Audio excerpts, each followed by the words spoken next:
For more on this and the content of the budget, Gregor Robertson is here. He's the Minister of Housing and Infrastructure. Minister, a pleasure to welcome you. Thanks for making the time. Good to be with you. It sounds like from what we heard from Mr. Davies, your government is safe another night this evening, but I do want to ask more broadly. The budget itself will face a confidence vote. Have you secured enough votes to pass your budget? Well, that result will be known when the vote happens. I mean, we're obviously very confident in our team, and the Canadians want to see a government that's investing in Canada.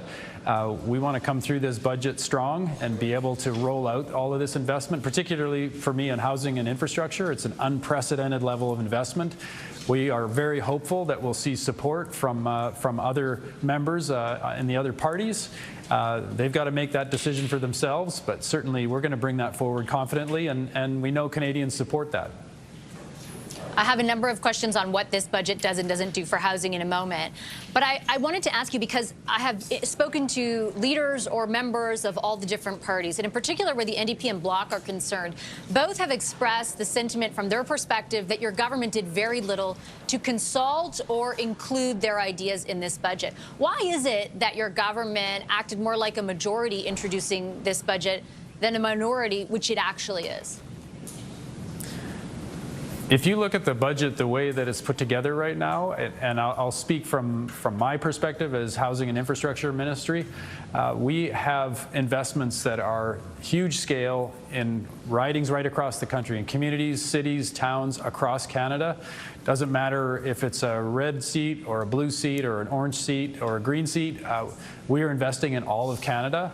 This is a critical time for our country, and we're recognizing that we have to invest in all of Canada, lifting all of Canada, creating the jobs, creating the housing, the affordable housing that we need, and going full tilt on major projects that create jobs across Canada in every part of the country right now. So I think when we look at what other members in Parliament want to see, they want to see investment in their communities, and that's what we're doing with this budget. But why, with great respect, Minister, are you speaking for them? Like, they felt there was a lack of consultation on this budget. Was your party just assuming enough people would cross the floor that you didn't need to consult with opposition? Well, we're in a situation now where we're going to debate the budget. So they have the opportunity to move amendments.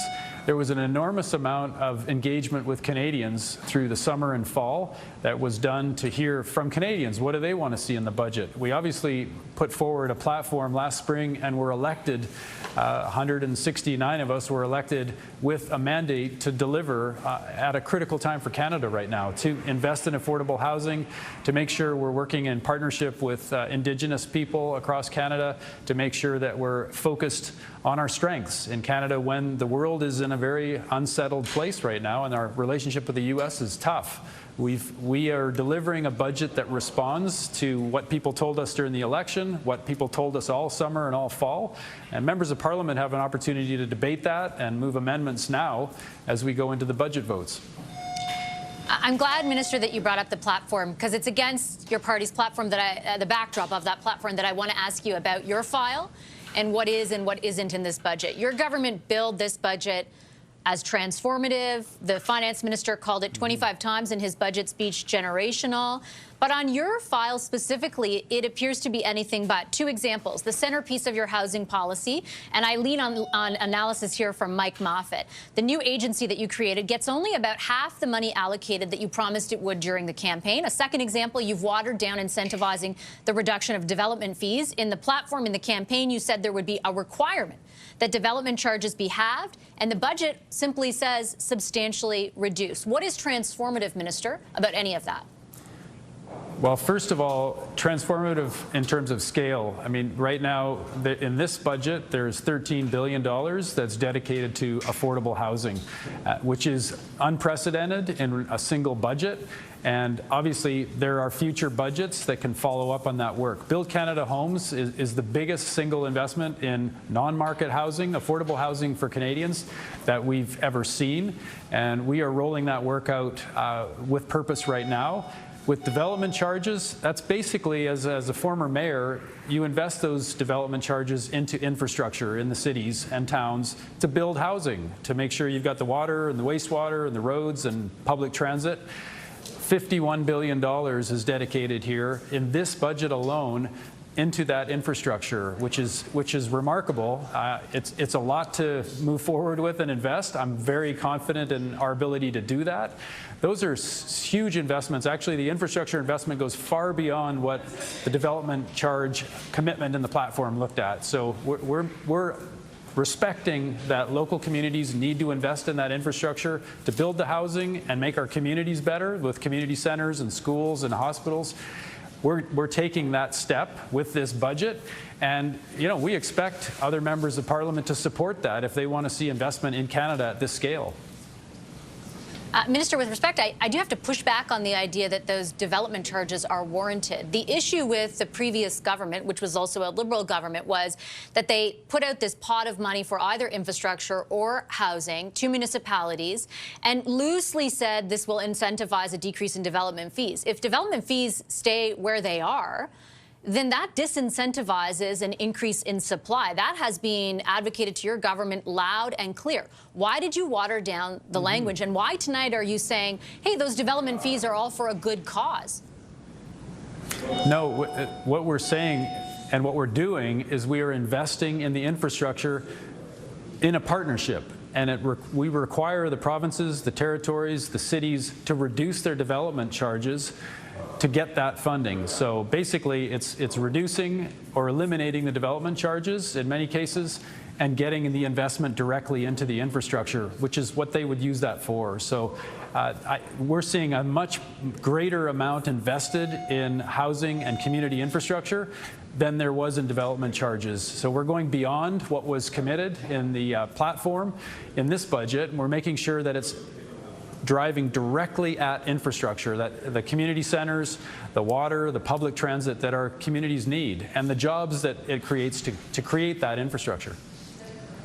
Are you saying that it's because of the potential use of those in infrastructure that you watered down the language from where it was in the platform? Because I, again, have to point out to you, Minister, and our audience, that your platform specified the development charges would be halved. The incentive would be to have them. The language in the budget simply just says substantially reduced. That is a germane difference.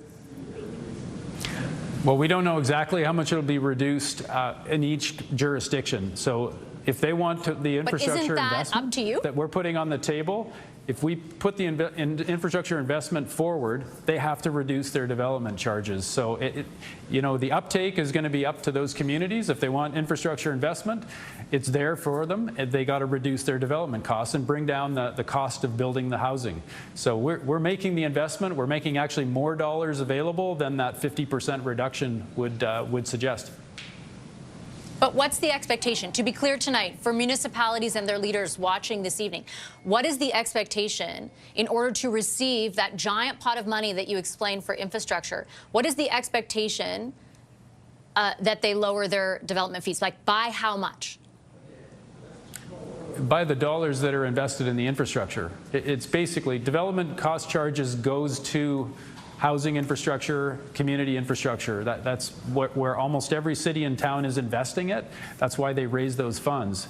We're investing those funds in partnership. We want to see those development costs go down as a result of that. So we'll be tracking that. They have to be accountable for reducing those housing costs to get the infrastructure dollars. And there's a lot of, it's $51 billion that are available overall in the infrastructure investment, which is massive. And it's going to make a huge difference in many communities. It'll actually accelerate the amount of investment, the community centers, the public transit, the housing that can be enabled with that infrastructure. We're going to see that accelerate because of a greater investment than anticipated. I just want to circle back before I let you go, Minister, to the initial point around the agency, because that was kind of the marquee piece of your announcement a number of weeks ago, and I think what remained in the budget, because there isn't anything additional. once again, I do want to put to you that what you committed to in the platform is $11.2 billion. What is in the budget is a 40% reduction from that at $6.8 billion. I know you characterize it as this, again, generational investment, even in this interview. Why is it so substantially reduced? Do you intend to use it less than you were promising Canadians you would? No, not at all. There's a $13 billion investment in Build Canada Homes in this budget. And that is to focus on homelessness and supportive transitional housing to help people off the streets and out of shelters. There's $1 billion for that. There's $1.5 billion that's dedicated to rental protection and making sure we're protecting affordable rental buildings. And there's north of $10 billion that is going to be invested in affordable housing, co-ops, lower rent and missing middle housing for workforce, for young people, student housing. We want to see a massive scale of investment, and this is in this budget. We're going to see in future budgets, we'll continue the pace in terms of investing in affordable housing. We're setting up the one-stop shop with Build Canada Homes, and we're going to invest in affordable housing at an unprecedented scale. Just to be clear, am I completely reading something wrong? Because when I look at the line in the budget for Build Canada Homes, it is $6.8 billion on an accrual basis versus $11.2 billion that you promised in the platform. Are you putting together other things to come up with that number? Because it's not evident in the budget. Well, it depends if you're looking at it as an accrual basis or a cash basis. So it's different how it's reflected in the budget. The overall commitment in this coming year is $13 billion for affordable housing. So that's what Build Canada Homes is working from. And we're looking at partnerships with the private sector, with provinces, territories, cities and towns, Indigenous nations. We want to see that leveraged so we get a multiple of that invested into housing. Okay, I'm going to leave it on that note. Appreciate your time as always, Minister. Thank you very much. Thank you, Vashi.